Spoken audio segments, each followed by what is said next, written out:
बिस्मिल्लाहिर्रहमानिर्रहीम। अस्सलाम वालेकुम। Today our topic is enzyme inhibitor. सबसे पहले हम देखते हैं कि एंजाइम क्या है। एंजाइम्स आर प्रोटीन जो हमारी बॉडी में मेटाबॉलिज्म और केमिकल रिएक्शन हो रहे होते हैं, ये उनको स्पीड अप करते हैं। Enzymes are protein. इनहिबिटर का मतलब होता है स्टॉप कर देना। एंजाइम के फंक्शन को रोक देना एंजाइम इनहिबिशन कहलाता है। किसी भी सब्सटेंस के थ्रू सब्सटेंस यानी कोई भी केमिकल सब्सटेंस ऐड करके एंजाइम्स के एक्शन को रोक देना एंजाइम इनहिबिशन कहलाता है। अब मैं डेफिनेशन को रीड कर रही हूँ। Stopping enzyme action by the help of chemical substance, I mean कि किसी भी एंजाइम एक्शन को स्टॉप कर देना, उसे रोक देना। परमानेंट रोकना है, ये टेम्परेरी, ये भी हम डिस्कस करेंगे फर्दर इसकी टाइप्स में। तो किसी भी एंजाइम के एक्शन को रोक देना किसी केमिकल सब्सटेंस की हेल्प से। सब्सटेंस कौन से हो सकते हैं? एंटी मेटाबोलाइट हो सकते हैं, एंटीबायोटिक्स, पॉइजन्स में विनोम्स, साइनाइड्स। एंजाइम इनहिबिटर की डेफिनेशन को हम इस तरह से भी कर सकते हैं, इसको इस तरह से भी डिफ़ाइन कर सकते हैं कि जो सब्सटेंस बाइंड करते हैं एंजाइम के साथ और उसकी कैटालिटिक एक्टिविटी को डिक्रीज़ कर देते हैं। और वो जो इनहिबिटर होते हैं वो ऑर्गेनिक भी हो सकते हैं और इनऑर्गेनिक भी हो सकते हैं। फर्दर हम इसकी कैटेगरीज़ की तरफ आते हैं। 3 कैटेगरीज़ होती हैं इसकी: रिवर्सिबल, इरिवर्सिबल इनहिबिशन और allosteric inhibition. First one is reversible inhibition, in which inhibitor bind होते हैं नॉन कोवेलेंटली, यानी कि वीकली बाउंड होता है उनके दरमियान में।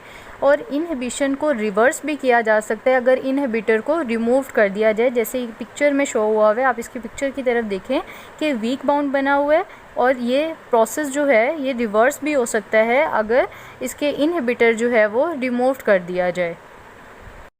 रिवर्सिबल इनहिबिशन 2 कैटेगरीज में डिवाइड होता है। First is competitive, next is non competitive inhibition. First one is competitive. Competitive mean होता है मुकाबला करना।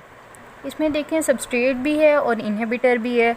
सबस्ट्रेट भी एंजाइम की तरफ जाना चाहता है और इनहिबिटर भी एंजाइम की तरफ जाना चाहता है।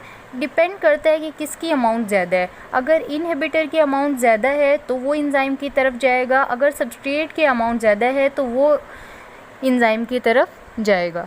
कॉम्पिटिटिव रिवर्स किया जा सकता है by increasing substrate concentration. Competitive की अगर एग्जांपल देखी जाए तो सुसिनेट डिहाइड्रोजिनेज SDH इसकी एग्जांपल होती है, और कुछ कंपाउंड जैसे कि मेलोनिक एसिड और ऑक्जेलिक एसिड जो है वो इसके साथ सिमिलर होते हैं, स्ट्रक्चर के हिसाब से इसके साथ सिमिलर होते हैं। फिर आ जाता है इसमें कि एंटी मेटाबोलाइट्स क्या होते हैं। इसका कॉन्सेप्ट ये है कि ये कंपाउंड जो होते हैं मेटाबॉलिक रिएक्शन को ब्लॉक करते हैं बाय देयर इनहिबिटरी एक्शन। इसमें एक टर्म यूज़ होती है एंटी वाइटामिन, जो कि एंटी मेटाबोलाइट्स के लिए यूज़ होती है, जो ब्लॉक करते हैं केमिकल एक्शन। किसके केमिकल एक्शन को ब्लॉक करते हैं? वाइटामिन के। नेक्स्ट हमारे पास है कि नॉन कॉम्पिटिटिव इनहिबिटर क्या होते हैं। ये भी एक्टिव साइट के ऊपर बाइंड करते हैं। एक्टिव साइट क्या होती है? जहाँ पर सबस्ट्रेट अटैच होता है उसे हम कहते हैं एक्टिव साइट। पिक्चर की तरफ देखें आप, उसे हम कहते हैं एक्टिव साइट। अब देखें यहाँ पर सबस्ट्रेट भी है और इनहिबिटर भी है। इनहिबिटर की शेप जो है वो थोड़ी चेंज है, यहाँ पर पिक्चर में आपको शो हो रहा होगा। अच्छा, उसे हम कहते हैं एलोस्टेरिक साइट। जो मैंने आपको बताया ना इनहिबिटर की शेप थोड़ी चेंज है, उसे हम कहते हैं एलोस्टेरिक साइट। एलोस्टेरिक साइट होती है other than active site. Allosteric site की डेफिनेशन इस तरह से होती है कि अदर देन एक्टिव साइट को हम कहते हैं एलोस्टेरिक साइट। अब देखें, due to change of shape of active site, because allosteric site पर तो इनहिबिटर अटैच हो जाएगा, तो इस तरह से एंजाइम ने इसको इनहिबिट कर दिया। कुछ हैवी मेटल्स होते हैं जैसे कि Ag+ आ जाता है, Hg2+ आ जाते हैं। Non competitively inhibit the enzyme, ये नॉन कॉम्पिटिटिवली इनहिबिट करते हैं एंजाइम को। किसके साथ बाइंड होकर? सिस्टेनाइल सल्फ हाइड्रल ग्रुप के साथ बाइंड होकर। नॉन कॉम्पिटिटिव में inhibitor other than active site, जिसे हम एलोस्टेरिक साइट कहते हैं, उसके ऊपर बाइंड करते हैं, और ये बाइंडिंग जो है वो एंजाइम फंक्शन को इम्पेयर करती है। नेक्स्ट कैटेगरी हमारे पास आती है इरिवर्सिबल इनहिबिशन। इरिवर्सिबल इनहिबिशन में स्ट्रॉन्ग बाउंड होता है, यानी कि कोवेलेंट बाउंड होता है,